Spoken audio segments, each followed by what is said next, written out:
Hello, everyone. It's Lauren Ray Romero coming to you from the Bronx, and this is Skein 14 of the All Wound Up podcast. It's Wednesday, July 15th. Fireworks are still going off like crazy, and I'm still sheltering in place. I might go out for my first socially distanced social gathering later this week, so we'll see how that goes. I am still not thrilled about the state of the world with the virus. Um, Things are scary outside, and as a result, I'm staying in my apartment as much as possible. So, you can find me on social media on Instagram as lore.romero and on Ravelry as Mystrel. I know that Ravelry is becoming a little bit of a controversy again, this time because of accessibility issues. I do want to encourage people to go, if you're able to, and take the readability survey because they've made that available to all Ravelry users. And I think that the best way to get Ravelry back to what it once was is for as many people as possible to take that readability survey, because it's not right that people are having epileptic seizures as a result of looking at the new page with animations, and it's not right that people are having migraine triggers from that, because I know all about migraine triggers and they're not fun. So far, I'm okay with the new design of the site. It hasn't triggered me, but I know a lot of people that it has triggered. So please, if you're able to, try to take that readability survey. And if you're not able to access it yourself, maybe have someone log in for you and complete it so that we're able to get Ravelry back to what it was for the knitting community and the crochet community and just the yarn community in general, because it was such an important part of everything that was going on. So the best way to improve it is to give them actual feedback about different things. I know when I logged in to take the survey, they'll give you options for which of these things is the best for you to read, which is the most comfortable, and they're linked as separate files. So the person who you have take the survey for you could send you those individual things without you having to actually physically access Ravelry. And that might be an option for people who are really having severe issues. The other thing that I noticed they've changed since the release of the new version of Ravelry is now when you're on the login splash screen, the animals in the different hot air balloons are no longer animated unless you press the play button in the bottom left hand corner. So that might make it easier for some people to log in and choose the classic Ravelry option, but it's still not back to being a safe and accessible space yet. So try to take the readability survey if you're able, and make sure that we make Ravelry the cornerstone of the knit community that it always has been, and give them the feedback that they need to fix it, because it sounds like they may actually be listening and ready to make those repairs to the site. So Hyacinth and I are coming to you from the Bronx. You can kind of see the Bronx out the window. It is a little bit of a cooler day than it has been, but I'm podcasting from my bedroom rather than from the yarn room because this is the only room in my apartment that has air conditioning. I have turned off the air conditioner and turned on my ceiling fan so that you're able to hear me, because this is my third attempt to record this podcast. During the first attempt, I used my friendly podcast microphone, which gave me 2 good years of service. And I used it a lot throughout remote teaching to record my virtual classroom, but it bit the dust. So I'm going to have to order a new one just in case I need to record videos or lessons for the fall. But this microphone bit the dust. It makes a lovely, loud, squealing feedback noise when it's plugged in now, and I can't seem to fix it, so I think it needs to be replaced, but I will look into fixing it. At least it made it through the school year when I really, really needed it. Just dropped my notes, sorry.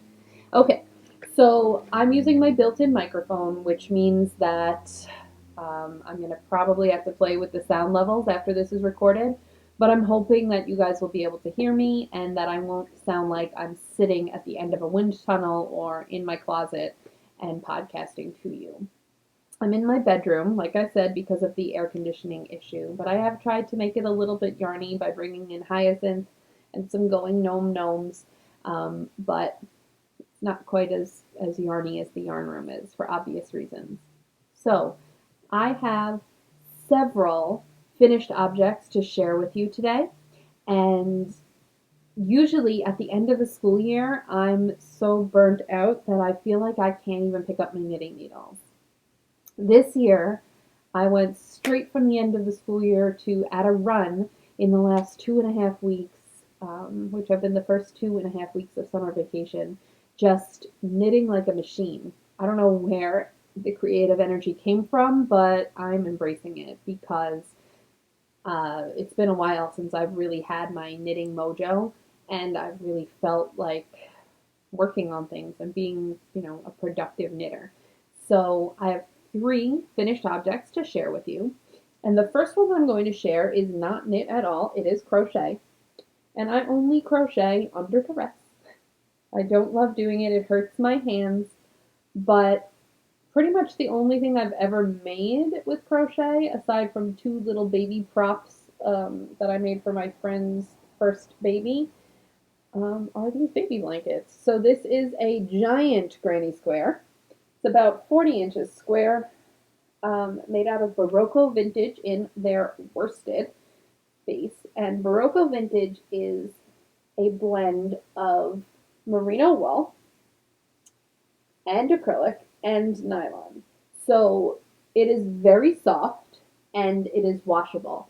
I worked this baby blanket in the navy color as well as the gray. It is for my assistant principal who just had her 3rd baby about 2.5 months ago at this point. And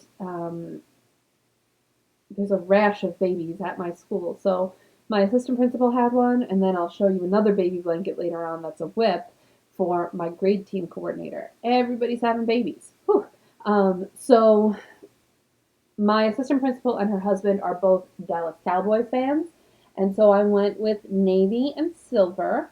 I wanted to work in a bit of a white stripe as well, but my assistant principal said, please don't give me anything white. This will be my 3rd boy. And I was like, no white, got it. So she's got navy and silver for the cowboys. And this yarn is very soft. I've worked with it before. I made a modified version of the Shaylin shawl out of this worsted base for my cousin when she finished her PhD. And she says it's held up really well. What I like about this blend of merino and acrylic and nylon is that it is machine washable and machine dryable. When I used to work in a local knitting store, this is one of the yarns that people who make baby blankets over and over and over again would keep coming back for. We had it stocked in all of the colors. And it's very soft and very durable, and it can go in the washer and the dryer, which is worth it when you're dealing with new babies because spit up, poop outs, all that stuff. You want to be able to just throw it in the machine. I don't know any new mommies who are like, let me reshape and dry flat. There's just not time for that for most people. And so I went with a really durable yarn. I would say that this is a yarn that I would consider using for an Afghan for myself as well because it is so soft and I've heard such good things about how it wears. So it's definitely a workhorse of a yarn. It's one of those standards that most local yarn stores will have, and it comes in a ton of colors. They also have a chunky or bulky version. I think personally, I feel like when you wind it up, I've never knit with it, but when you wind it up, it feels like a thick Aran more than a bulky. It's not really thick, so it would be great for blankets or shawls if you wanted to make a heavier weight shawl out of it. But it is definitely a durable workhorse of a yarn because of the blend of fibers. So it's something to consider if you're ever making a project for someone that you aren't sure is going to take the time to machine wash, dry flat. So it's something that's designed to go in the washer and the dryer, and it is really durable. And I would definitely recommend it for that kind of project. So baby blanket is the first whip. And I do, for those of you who heard me say that my hands hurt when I crochet, I do use ergonomic hooks. The first two baby blankets that I made, I've made four, I think, at this point, that I've made. I used a regular boy hook, just the metal, and my hands hurt, so I invested in a set of ergonomic hooks that was on today's special deal on Amazon. I don't remember what brand they are, but they have thick rubber handles, and they're supposed to be, better for your hands. They still hurt my hands, so I don't know. Maybe I'm just not destined to be a crocheter. Not sure. Oh, I'm going to be drinking coffee because this is the second time I'm recording this today since the first time I forgot to press record. But this is a mug from Piper Lou that Suzanne from Groovy Hues Fibers got me. It is quite possibly the best insulated mug I've ever had, so something to consider if you're in the market for an insulated mug. I'm going to set it down though, because my second FO is rather large. So last time I showed you my Homebase by Hinterm Stein, and I said that I would probably record the podcast again when it was finished. And I did. I recorded it last week, right after this was blocked and, finished and ready. And then I realized that my microphone had bit the dust and that the version of the podcast I'd recorded was not usable. But here it is. This is, you can really see the color in this shot. This is Groovy Hues Fiber, Tweedy and Groovin DK, which is a relatively new base for her. I would highly recommend it for sweater knitting.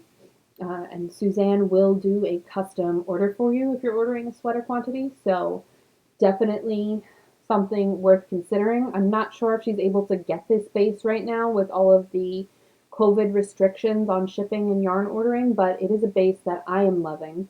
My lights are dying, so I'm hoping that I can get through this without losing all the colors. So this is Homebase by Hinterm Stein.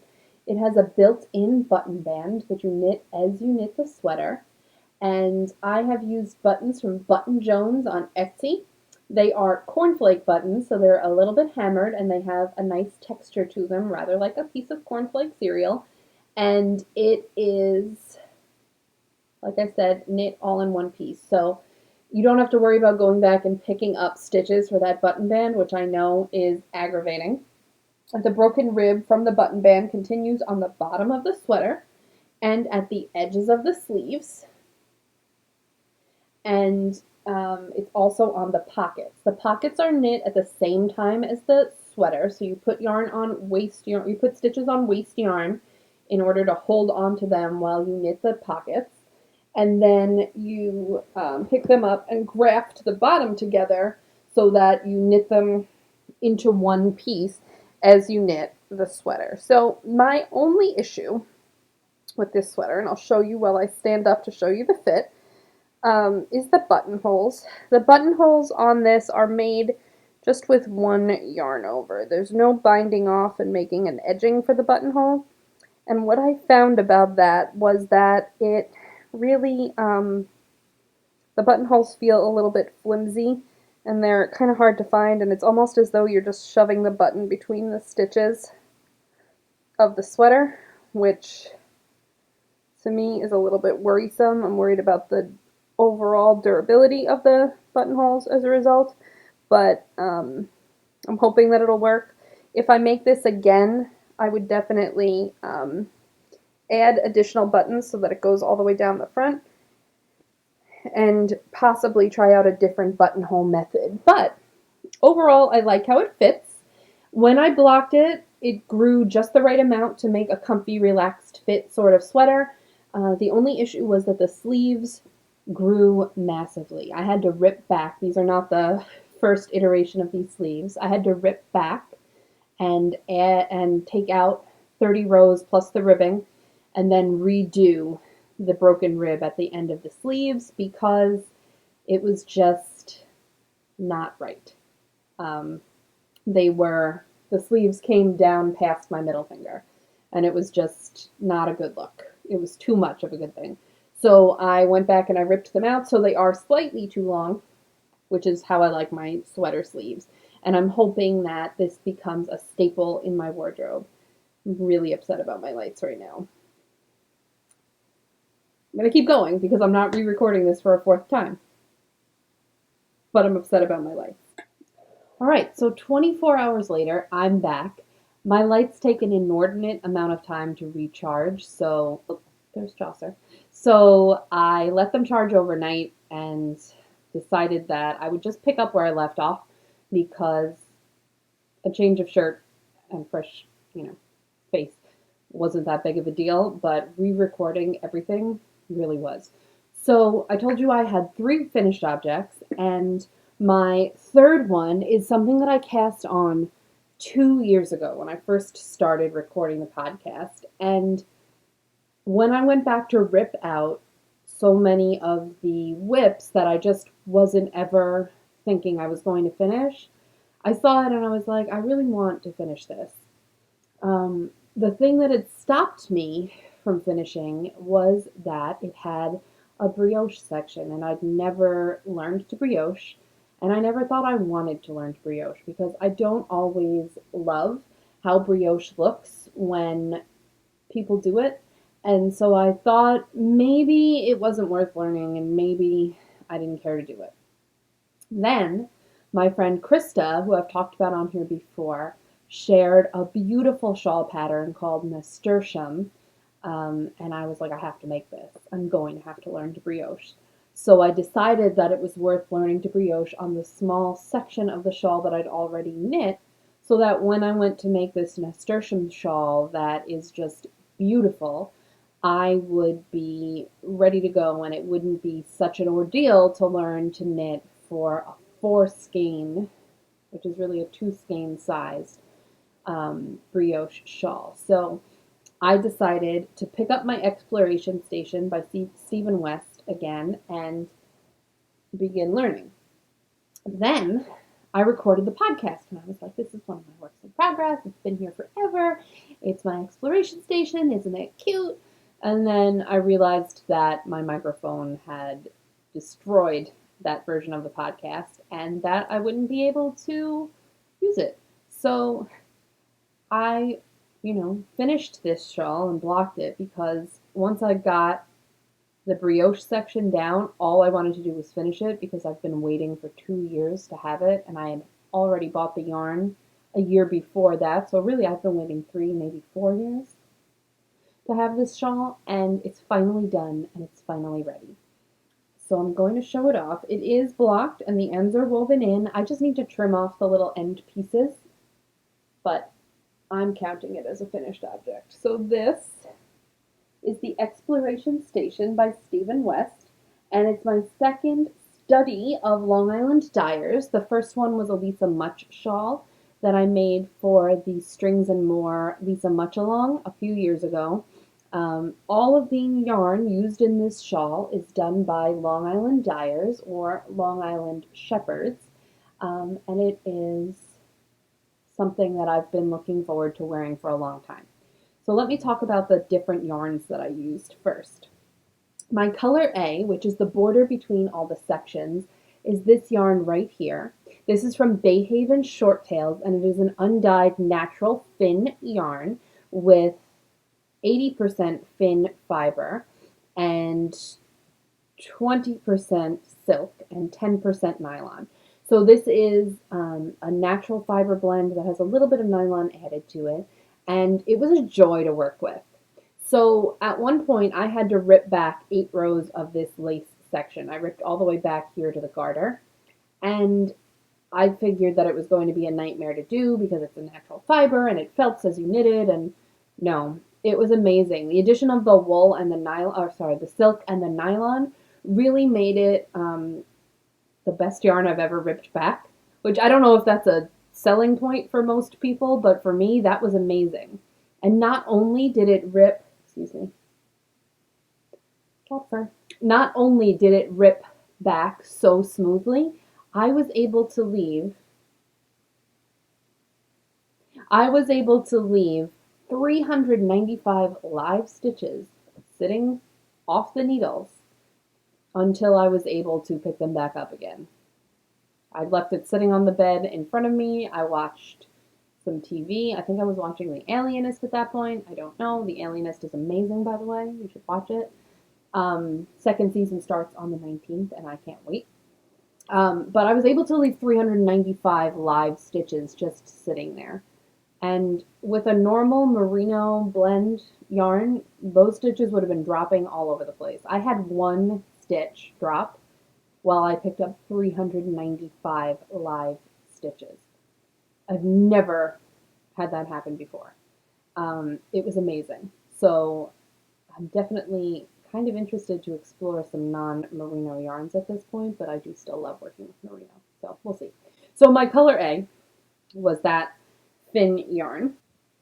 My color B is right here. It's this speckled colorway. It's from Lambstrings yarn. It's her Tralala sock, which is one of my favorite bases of hers. The colorway is called Sparks, and it has mostly natural background with some pink, red, orange, yellow, and dark brown speckles. So I really thought that it lended itself well to this shawl pattern that I was, wanting to make for so long. My color C is this one. This is another thin yarn, except this one is 100% thin. So if you can see, I don't know if it's visible, it's got a little bit more of a halo than the one that's blended with silk.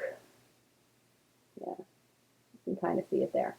Has a little bit more of a halo, but it was still fun to knit with. Something I do have to say about the thin yarn, it has less bounce to it than a merino blend. I think that has to do, again, with the shorter staple length that I mentioned before. So it does stretch when you knit with it. You can see it is pulling. But something that has the nylon and the merino in it is pulling a little bit more. So that is just the nature of the beast. I was still able to get a consistent gauge across the sections, so it didn't really bother me that much. And it's definitely something that, I have some more of in my stash and I'd like to work with again in order to really see how it's going. So the exploration station was originally designed to be knit as a mystery knit along. That means that each section was supposed to be done in a week, maybe two, and it took me 2 years. So I'm going to go over the different sections and what the high points are in this exploration station Long Island study of texture. So this first section here, down to the dark pink, is the short row showdown. So each of these little arcs is made by doing short rows, and then they're bordered in your darkest contrast color. The next section, which is where I was prior to finishing this up, I'm going to put my fingers through the eyelets. You can see this section here was called Bountiful Brioche, and I was terrified to do it. I had modified it so that it was going to be done in seed stitch, and I was like, it'll still be textural, it'll be cool to look at. No, I did it as brioche, and it was worth learning this skill. In order to get this done, I asked my friend Krista, the one who showed me the nasturtium shawl, I asked her for advice, and she said, make a swatch, and I said, hell no, just not doing a swatch. So she suggested that I go down at least a needle size. The entire shawl is knit on size 6 needles, but I did my brioche on size 4 needles. And I don't know that for a fingering weight I would ever want to go to a size bigger than a 4 because I really love the gauge that I got. And brioche can look very, very messy if you don't get exactly the right sort of gauge. So for me, I think I found my sweet spot for brioche. I might go down a needle size for a different look, but for me, a size 4 needle, I got a nice neat gauge, and I was able to bark and burp my way right through that section. It's only about 36 rows, but you double. Each brioche row is knit several times. Somebody's doing construction outside, I'm sorry. You double the number of rows, and it was still worth doing, and I really enjoyed that. Oh, I modified the color choice. This should have been these two colors together. It should have been the Sparks color and the Natural Fin, but I didn't really think that I would like the contrast that I got, so I did Sparks and Corundrum. So, oh, I never mentioned that yarn. I'm so sorry. My color D is Corundrum on the Dew base by Hampton Artistic Yarns, and that's an MCN. So there's 4 different bases in this shawl for 4 different textures, and it's super cool. Anyway, I used those 2 colors for my Bountiful Brioche because I did not want to learn how to do this skill for a really low contrast section. I wanted it to be really visible and really clear that I'd taken the time to learn to do the brioche, the 2-color brioche. So this section here between my fingers is called the Sassy Slips section. This one features the MCN from Hampton Artistic Yarns with the natural fin sheep yarn. So when you run your hand over it, it has a really neat texture that it's soft and rough at the same time. So it's got that rustic natural yarn to it, and then it also has the MCN, which is, you know, soft as a cloud. It's so wonderful. And it's really kind of a cool thing to run your hands over. So this is definitely a study in texture. Then we have this section here, second from the bottom, right before the lace, which was called Nothing But Knit. And Nothing But Knit is done kind of like some of the original fades were done, where you work each right side row twice and then each wrong side row twice, so that you have a more gradual blending of colors. That was my Sparks colorway from Lambstrings, worked with the Corundrum from Hampton Artistic Yarns. And then the final section is a lace border. The lace border is worked in the blend of thin sheep silk and nylon, and that is called Chevron Shenanigans. So this shawl was a labor of love, and it took me 100 times longer than it should have to finish it because, you know, why finish something in 5 weeks when you can take 2 years? So how I'm going to wear this one is I'm going to do a wrap across the front and tuck the ends underneath. I think that that's going to be comfortable for me to wear, and it shows off all of the different textural sections with the different colors and patterns, and I think that I look forward to the weather being a little bit cooler so that I can wear this outside. I think when I have my air conditioner on, I'll be able to wear it in here, but I don't know that I want it getting doused in cat fur.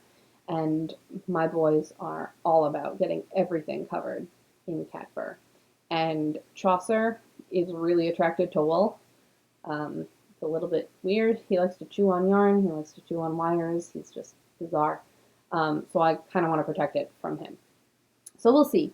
But it's definitely going to get a lot of wear in the colder weather.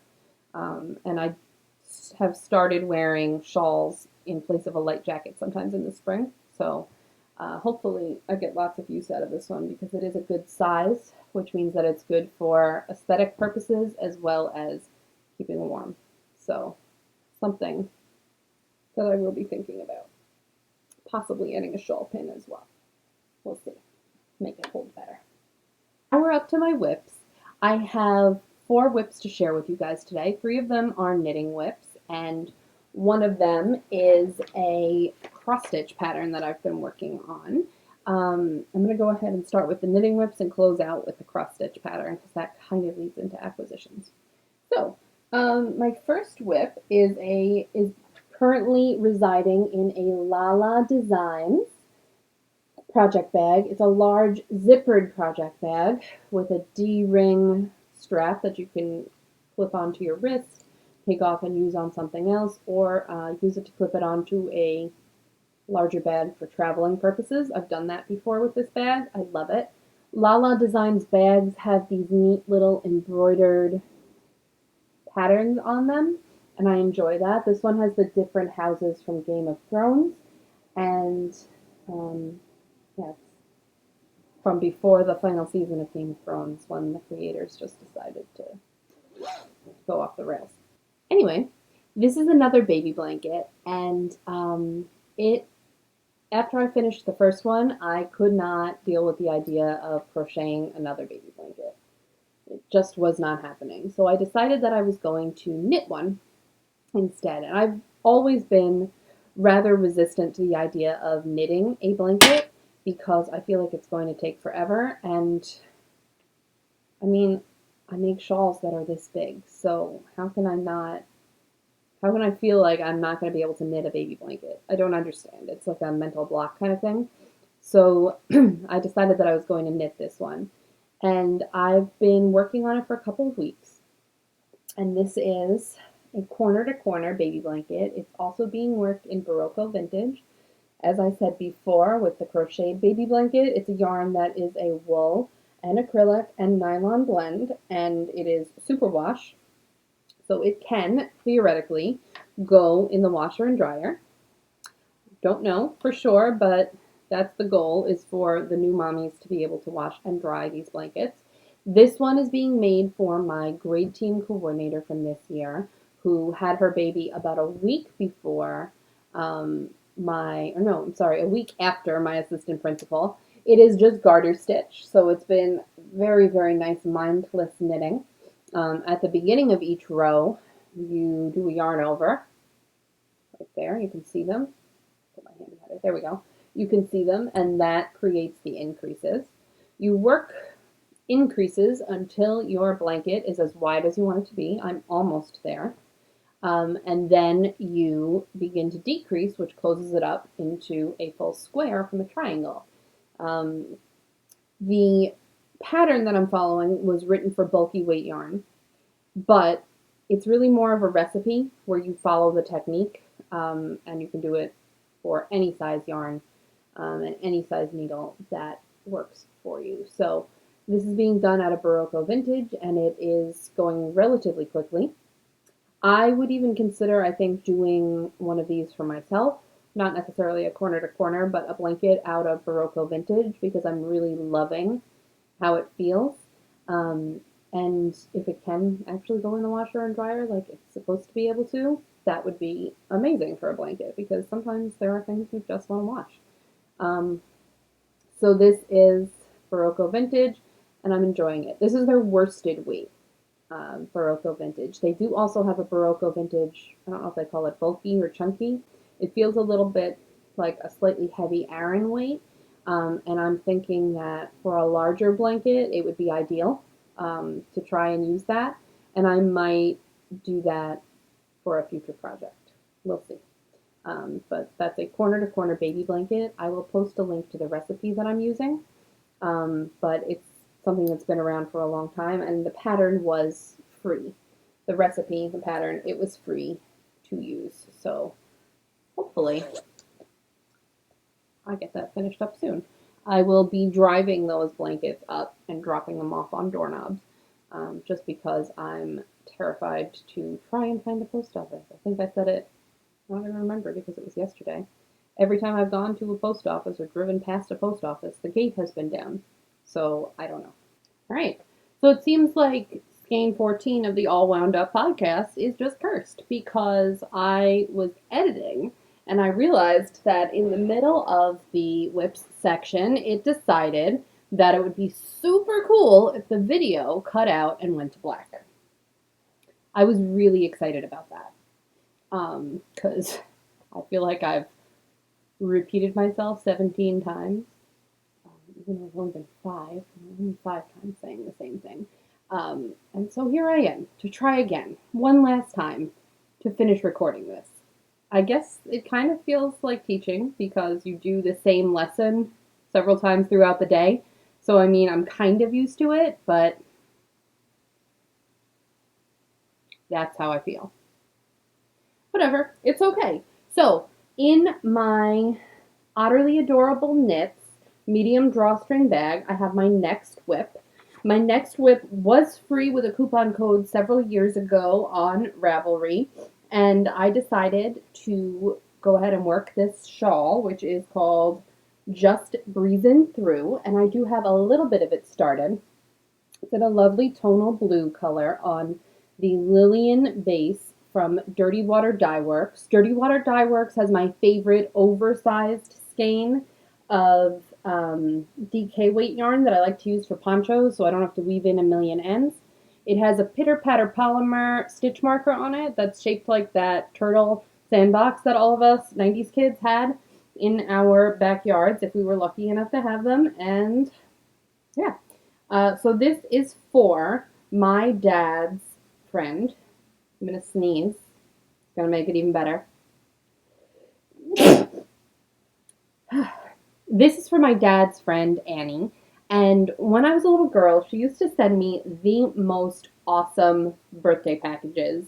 They always had all sorts of neat little like Sanrio things in them, or jewelry with my name on it, my full name. It would say Lauren Ray, not just Lauren.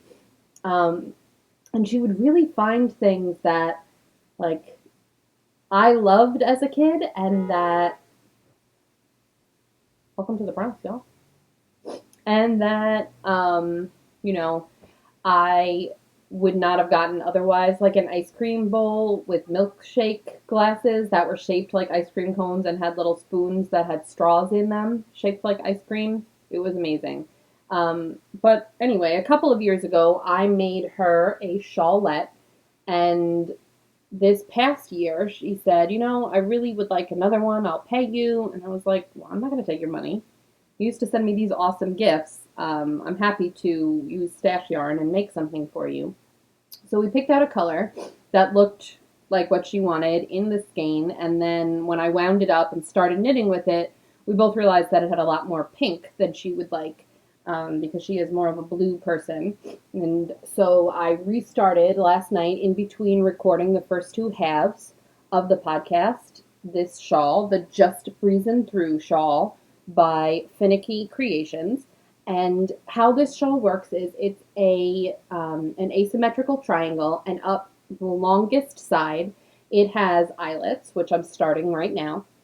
And then across the short side it also has a block of eyelets. And then the other side is just plain garter with an edging. So that's what I'm going to be making for her. The other one that I made her was an asymmetric crescent with short rows. So she looked at pictures, she decided she really liked this one, and we're going to go with it. So Just Breezin' Through. I plan to use this as a palette cleanser while I'm knitting that baby blanket because there's just a lot of garter in that shawl, in that blanket, and I just don't know that I'll want to do only that for so long. My third whip is in a project bag that was a gift from Suzanne from Groovy Hues Fibers for my birthday last year, and she bought this at her yoga studio. It says, advice from a sloth. Slow down and take your time. Be grateful. Enjoy the little things. Relax often. Hang out a lot. And be happy. So I guess the little things are that I get to talk about this sloth bag that I love with its awesome tassels and awesome rickrack trim 5 times. Right, Suzanne? I think so. So there's that. It also has the pin that I've talked about 5 times that my principal gave me, which says Bodega Cat, and the Bodega Cat is sitting on a loaf of Wonder Bread. And because I allowed myself to be taken in by 2 street kittens living in front of my school, everybody in my school currently realizes that I'm a sucker for cats. And they think that I can be very easily hustled by street cats, which may be true. And she realized that I would like that pin, so I have it on my bag. The project that's in this bag is made out of Groovy Hues Fibers yarn. My lights are dying, and I really just can't be bothered this time, so sorry I'm going to be in the dark. And also sorry I sound like an obnoxious person, because I am. So this is a Sockhead hat, and it is knit in Yakkin and Groovin from Groovy Hues Fibers, and it is the colorway Waiting for My Pumpkin Spice Prince. I have made 2 other Sockhead hats, and I've always followed the pattern in full and made the full amount of ribbing. This one only has, I believe, 3 inches of ribbing instead of the 4 that the pattern calls for. And then I always do the full 9 inches before I start to do the decreases, but I'm not necessarily going to do that this time. I may give this one as a gift. but I'm not sure. And it is going to be slightly less slouchy, I think. I'm not 100% sure. I might just keep going. This is my purse knitting project for when I'm out and about, but I'm sheltering in place still, pretty much. Um, and I might make my first social, gathering this weekend, but I'm not sure because I am very nervous about it. So this, I don't know if this will be coming with me or if the baby blanket will be coming with me if I go out. Um, Keep in mind, when I'm saying I'm going out, I'm going to go hang out with Suzanne and Thad from Groovy Hues Fibers and Archaeology Knits. So it's a knitting-friendly gathering. It's not like I'm, bringing knitting to a non-knitting friendly social gathering, because who would do that? Certainly not me. So there's that. But this has a stitch marker by Melissa Jean Designs on it. And that came from Rhinebeck this past year. Typically at the New York Sheep and Wool Festival, I do buy buttons from Melissa Jean Designs, and she makes the most beautiful ceramic buttons. She does amazing glazing on them, and they're all beautifully textured. And as a potter, I can tell you that the stoneware buttons that she makes are severely underpriced and super high quality. To fire a kiln to make those, it's a lot.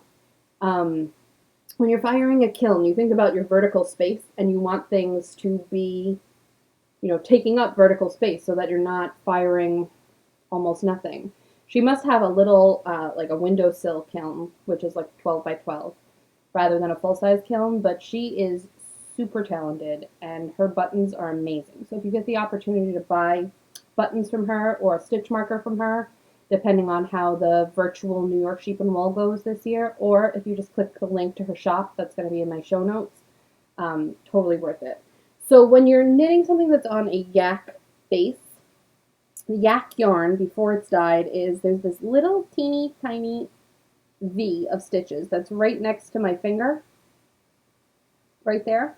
And that's pretty much the natural color of yak. So when you apply dye to yak, I was looking to see if I had natural yarn still here, but I put everything away thinking that I was done recording. When you dye on yak, the colors that come up are much richer and much deeper than you would usually get. So this color, when Suzanne dyes it on natural merino, comes out as orange and red and brown. But when she dyes it on the yak, it comes out in a very soft, subdued, and rich, almost mahogany sort of color. It's really beautiful. And I have a brown raincoat, so I haven't decided if I'm going to actually follow through and make this gift knitting, or if I'm going to wear it with my brown raincoat, because why not? So that's that. That's my purse project. The last time I really knit on that, other than maybe 4 stitches each time I've recorded this podcast, so I've done 20 stitches total, was when I waited in line to go to Trader Joe's. Trader Joe's has everybody queue up outside, and you go in a certain number so that it's safe inside, and that way, everything is under control for them, and they're able to keep people safe, or as safe as possible right now. So that was really the last time I knit on this. It will continue to travel around with me in my purse whenever I do end up going out somewhere, but it might take me 2 years to finish, like the Exploration Station shawl, and I'd be okay with that, because it's already been on the needles for 8 months, I think. I've walked around at Rhinebeck knitting this, and no, I can't zip my bag. It's just not my day. Anyway, there's that. It's my last knitting whip. I do have a cross-stitch whip, which I'm going to take my time and show you next time, because the lights, like I said, are dying, and it's really fine detail work, so I'll just wait and show you that next time, and move on to acquisitions. My first acquisition is from The Scrappy Thread, and it has quilted squares of scrap fabric sewn together to make the body of the bag, well, the body of the front of the bag. The back is this nice strong canvas, and it really holds up. I think it's going to hold up very well. And the fabrics used coordinate so beautifully. It's like a piece of art in the form of a bag. And I'm going to, I think, be taking this and displaying it in my yarn room in between uses. I've always wanted one of her knitting project bags, but I've never been lucky enough to get one during a shop update. They sell out so fast. So I considered myself really lucky to get this particular bag. And it has a coordinating progress keeper that's clipped on with a lobster clasp as the zipper pull that matches one of the fabrics on the bag. It is lined with a fabric that resembles, I'm sure it's not actually, antique mattress sticking, which is really cool. And it has the detail of the ruler on the front, as well as the, I believe it's machine embroidered word stitch to recognize that it is holding a cross-stitching pattern or an embroidery pattern, because it is sized to fit a hoop, an embroidery hoop inside of it, and lay flat. So that was a lucky find of mine. Something that she does sell and that I've seen a lot of people be successful in getting are bags that are 3x2 squares like this that are used for notions. She calls them flat sacks or flat pouches or flat somethings, and they are super cute, and they're a little bit less expensive. This bag was an investment piece. Because of all of the work that goes into the quilting, I would definitely say it's worth it, and I would consider buying another one. Also, I just realized you can see one of my lights. Don't care. Sorry. Black plastic is in the shot, but that's okay. The final acquisition that I have to share with you guys is this. It is from Lala Designs. Again, it has the machine embroidery detail up at the top, like her Game of Thrones project bag did. And this is a major quality of life piece. When I heard that she was interested in making these, I was like, I want one. I need one. I must have one. And she had me send her the measurements of my Chowgu Amish style Swift. So these are Swift bags. I'm trying to reach down inside to get the other piece.